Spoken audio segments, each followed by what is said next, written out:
இத்தனை சுனாமி இவ்வளவு கடல் விபத்துகள் வந்தாலும் இந்த கடல் அமைதியாக இருக்க காரணம் முருகப்பெருமான் சூரபதுமன் கடலுக்குள்ளே விழிஞ்சப்போ வேலை வீசி அவரை கூறாக்குனாரு.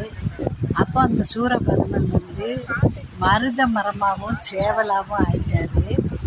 அந்த வேல் வீசினதுனால இந்த கடல் முருகப்பெருமானுடைய வாக்குக்கு கட்டுப்பட்டு நிற்கிறதுனால கோயில் பாருங்க 60 அடி தூரத்தில் இருந்தாலும் கடலால் கோயிலுக்கு எந்த கஷ்டமும் வந்ததே இல்லை.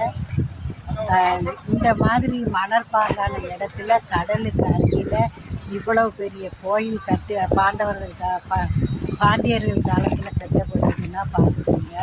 நம்ம முன்னோர்களுடைய கட்டடை கலைஞர்கள் பார்த்துக்கோங்க.